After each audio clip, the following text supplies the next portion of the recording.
Thanks to Olafowl for suggesting this topic. When you think of the world's happiest animal, what animal do you think of?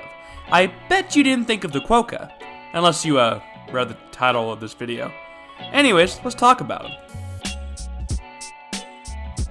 The quokka is often seen as the world's happiest animal. In nearly every picture of it, this animal is smiling with adorable beady eyes. You could probably light its house on fire and it would just be standing there smiling like, yeah, that's fine man, do whatever you want. However, is it really happy? If you're used to videos on this channel, you're probably expecting me to say this animal is critically endangered, living its life in constant misery, and its smile is only a thinly veiled disguise it uses to mask its endless suffering. Don't worry, only part of that's true. While it's not in complete and total agony like my 12-year-old self after discovering My Chemical Romance,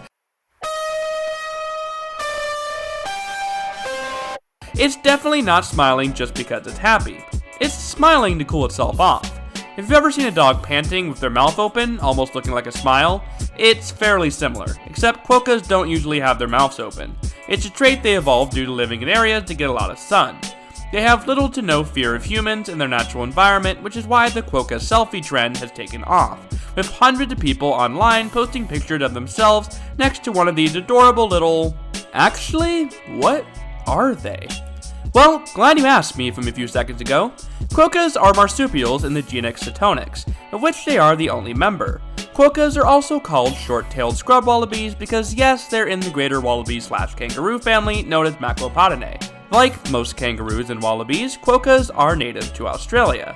Quokkas specifically are found on islands off the coast of Western Australia, with some populations on the mainland between the cities of Perth and Albany. The most famous population of quokkas live on Rottnest Island, which actually got its name from the quokka. The story goes that when Dutch captain Willem de Vlaming came to the island, he spotted the quokka, which he thought was a large rat.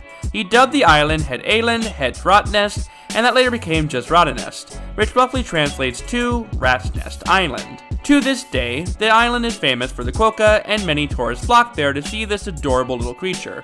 While thankfully not endangered yet, the quokka is listed as vulnerable. While abundant on the islands, mostly due to them having relatively no natural predators outside of some snakes, they're struggling on the mainland where they have become quite the rare sight, usually only being seen in the areas around Perth. While they are adorable and they are relatively friendly, they have been known to bite at times, and it is heavily discouraged by local authorities to feed them because most human food has the nutritional value of sawdust. If caught feeding one, you can get a fine of up to 20,000 Australian dollars, and if you're caught abusing one, you can serve up to 5 years in prison and pay a fine of up to 50,000 Australian dollars. Australia takes this wildlife very seriously. In fact, a man was recently fined 200 Australian dollars for giving alcohol to one while somebody filmed it. He was also given 7 days to leave Rottnest Island. Get out of here. Considering what the maximum penalty is, I'd say this dimwit got off relatively easy. To conclude, quokkas are adorable little creatures that should be admired and respected. We've seen what happened to other animals isolated on islands that were friendly to humans. Just saying. Thank you all for watching, and until next time, take care.